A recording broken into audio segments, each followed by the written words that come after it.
What up, class? Hey guys, it's Chris here. Enchanted Model Car Garage coming back to you with a quick update. We are now using the video camera again. Very excited about that. So, you know, now I can get better video for you guys.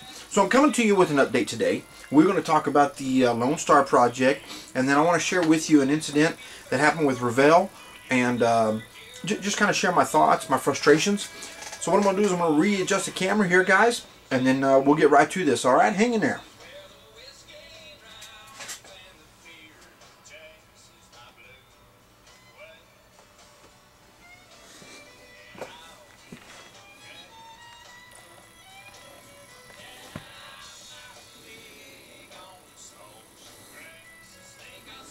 Hang in there, y'all. We're getting it.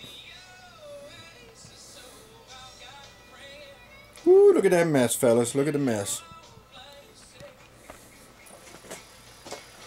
Alright, guys. Back at it here. So, first, let me get to the Revell deal real quick. Give me 1 second.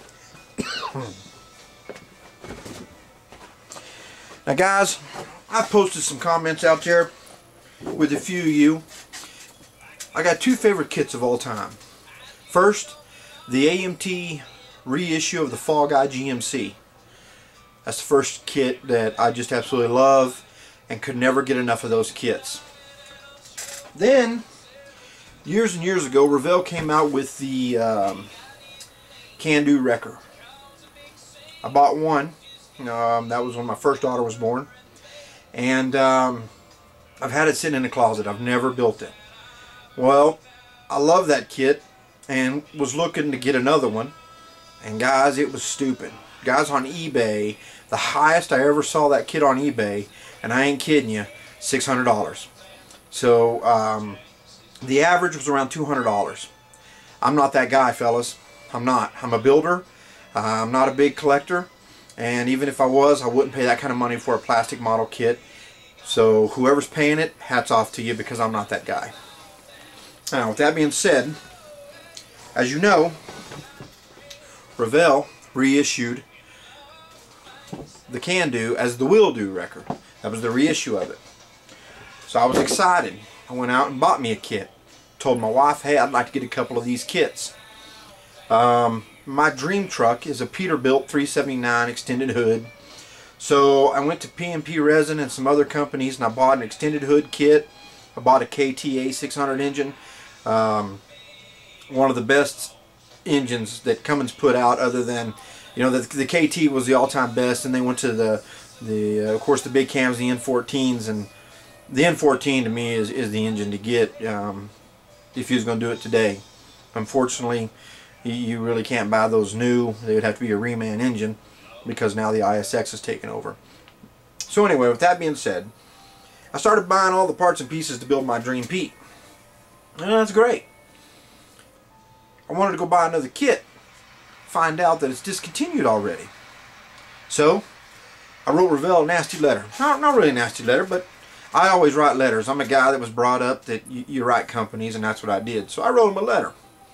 And basically I stated to them, hey fellas, you know, why would you discontinue a kit that's got a huge following? You know, your corporate suits ain't thinking. So, you know, kind of let them know my displeasure in that. And let them know, hey, listen, I'm a guy raising a family, and, you know, I can't just spend all my money on model kits. So I have to save my money, and then as I get the money, I'll invest it in the kit. Well, apparently big companies don't care. Because, guys, I tell you what, I'm fed up to about here. When I buy a new camera, it goes discontinued like within the month. Whenever I buy a video camera, discontinued. Whenever you buy a phone, you get your phone, and 6 months later, no good, they got a new one. Just like these model kits. You buy it, you love it, we're going to take it off the shelf, so ain't going to do it no more. So I wrote, as you know, like I say, I wrote Revell a letter and told them what was going on, and how I was upset that they had, you know, obsoleted that kit. Here I am wanting to buy plenty more. So basically what they had said to me was, of course I got the standard response that they're sorry, which is just corporate bull. They're truly not sorry. That's the plan. The next thing they said that the reason that that has been discontinued is because they did a study of the market when they released the Will-Do Wrecker. So what they did is they took their study of the market, found out that they had a following, said, hey, we're going to build so many kits, so let's just do 10,000 kits. So supposedly they go outside of the walls of Revell and they source a lot of their parts for their kits. So they do, and they get enough for 10,000 kits. They sell out of the kits. They did a re-market study, and here's what makes no sense to me. Somebody ain't thinking. Supposedly they don't think there's a following for this kit anymore. So they've decided not to go out and resource the parts and repackage the kit. Don't make no sense. Apparently Revell's not paying attention to YouTube, Facebook, the truck build websites, because there's a lot of guys that like that kit. Now there are you that do not like the kit, and that's fine. But there's a lot of guys that like the kit. Just don't understand what big companies are thinking. Apparently they don't give a darn about the consumer, because if they did, you would think that they would keep that stuff out there on the market. So guys, with that being said, that's my rant, and I apologize for starting it out that way, but I had to share that with you. I thought that was a bunch of crap, and I'm really thoroughly disappointed with Revell. So anyway, you know, I know that a lot of guys aren't big truck builders, this and that, but I am, and it's really got me upset about the whole deal. All right, so now let's move on to the next thing. Quick update, my little airplane engine. Let me see if I can get this up in here, fellas. There she be. Ooh, yeah. Got her all mounted, so that's good. As you know, I'm doing the LoneStar community build. So, I wanted to share with you guys, I've spent the last 5 days brainstorming what I'm going to do with this kit. Now, I'm not a big fan of the LoneStar with that front end, but when you sit back and you just pause your life and study the truck, it's just kind of classic, kind of a sexy appeal to it. It kind of has a luxurious look to it. So I wanted to do something that would really bring that out for that truck. So originally what I was going to do was kind of like a Western hauler version, like my white Freightliner, and I was going to extend it and put some teardrop fenders on it and that kind of thing. But I've changed my mind. So fellas, let me show you what I'm going to do. I think you're going to dig it. Hopefully we can get this all on the bench. Alright, so here's the cab. Alright, hang in there guys. I'm going to get it. Alright. As you know, there's our hood. Alright fellas, here comes the big news. Be ready. Boom. Huh? Check it out, fellas, check it out. What I'm going to do is I'm taking the wrecker portion off of the Will-Do Wrecker, because I'm not building it as a Will-Do Wrecker. I'm building that as my Dream Pete, and my Dream Pete's not a wrecker. So, I'm going to use the back portion. I'll marry it to the front, and this gives you an idea what I'm going to do.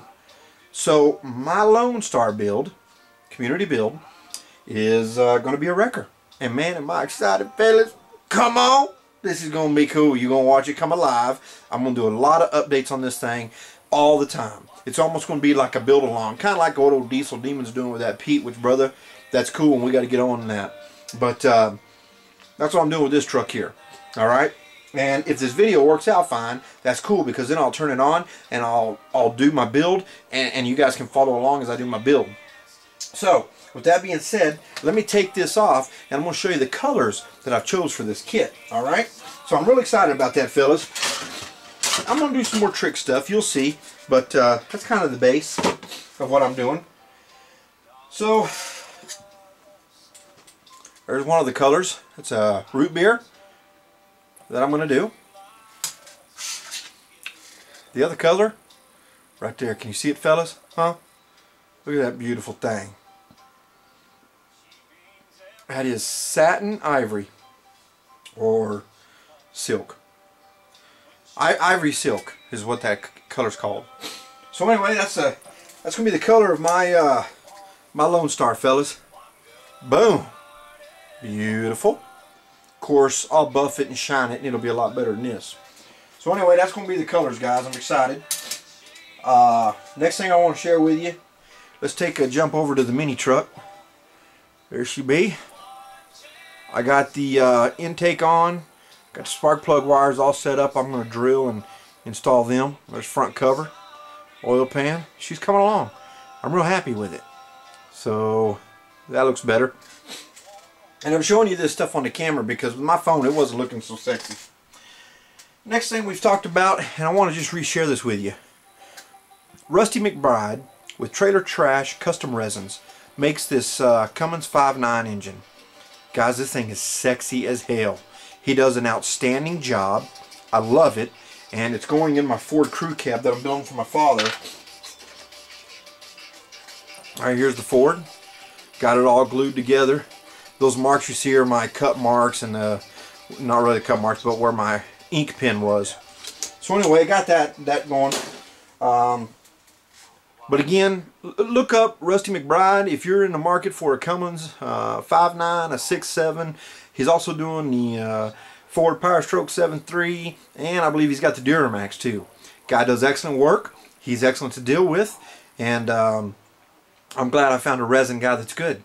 So I can't say enough about him, but please look him up. Quick update, I know, but I wanted to share with you the LoneStar, guys. I am tickled as hell. Man, I'm excited. Like I said, I studied for 5 days brainstorming. Sat with my wife. We discussed different things. Had her opinion. Got opinion from people at work. And the record could clearly come out on top. So please follow that. You're going to dig it. The other thing we did, guys, is we do have the Revell booklet. And just so you know, just in case you're curious, the part numbers in the oh, excuse me. This is the Revell for the ProStar. And the LoneStar. Golly, guys, I'm screwing up tonight. Interesting note, the part numbers are the exact same part numbers in the Mobius kit.